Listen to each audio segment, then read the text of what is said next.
Halo semuanya, perkenalkan nama saya Saskia Amelia. Saya dari Universitas Tarumanagara. Hari ini saya akan mempresentasikan tentang perencanaan produk dari mata kuliah Manajemen Pengembangan Produk Inovasi.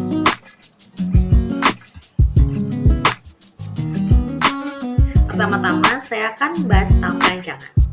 Perancangan dianggap salah satu bagian terpenting untuk menghasilkan suatu produk manufaktur yang lengkap dan komprehensif. Kemampuan dalam perencanaan dan kemudian dapat diwujudkan dalam produk nyata merupakan suatu keunggulan tersendiri baik bagi perancang maupun industri manufaktur yang memproduksi hasil perancangan tersebut. Sebagai contoh, produsen mobil seperti BMW dan Mercedes di Eropa, para perancangnya mampu menghasilkan desain yang sangat baik meliputi bentuk dan model yang futuristik, fungsional, aerodinamika, estetika, kenyamanan, dan keselamatan. Suatu kerja yang komprehensif melibatkan semua bagian dalam perusahaan tersebut. Definisi perencanaan teknik secara sederhana dapat dinyatakan sebagai proses mengambil keputusan yang dipakai untuk mengembangkan sistem teknik yang melibatkan sifat manusiawi, aspek fungsional, estetika, kenyamanan, dan keselamatan. Sebagai contoh, sebuah mobil multi-purpose vehicle atau MPV pada varian pertama dipasarkan oleh produsen dengan tipe E sebagai tipe yang standar, tipe G, tipe medium, dan tipe V adalah tipe eksklusif. Merupakan pengembangan produk yang sama dan membedakan beberapa fitur yang dapat dipilih oleh konsumen. Konsep seperti ini akan menghasilkan jumlah konsumen yang bervariasi dan konsumen juga diuntungkan karena banyaknya pilihan. Masuk ke pengembangan produk.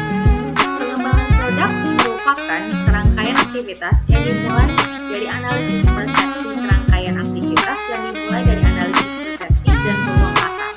Kemudian diakhiri dengan tahap produksi, penjualan, dan pengiriman produk ke konsumen.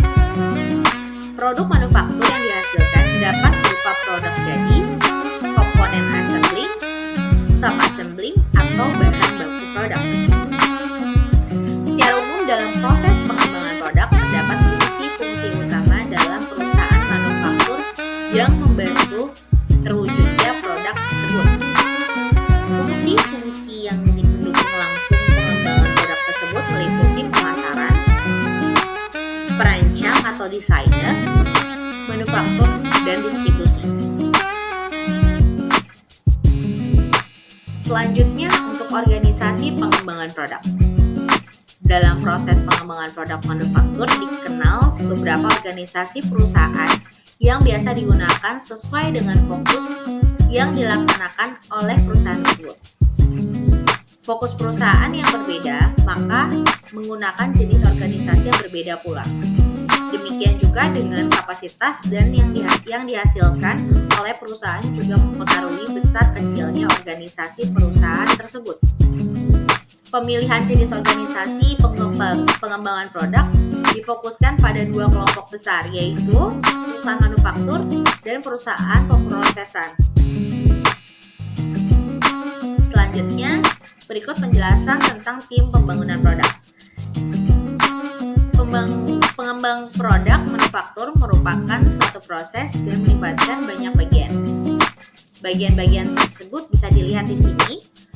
Ada pengembang produk yang komprehensif dan lengkap didukung oleh tim pengembangan produk yang dapat saling memberikan informasi dan mengerjakan tugas sesuai dengan tahapan dalam pengembangan produk.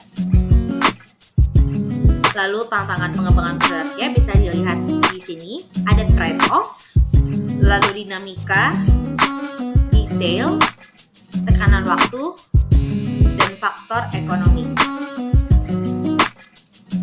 Fase perancangan produk bisa dilihat untuk proses pengembangan produk meliputi perencanaan, pengembangan konsep, perencanaan tingkat sistem, perencanaan detail, pengujian, dan perbaikan, produksi awal,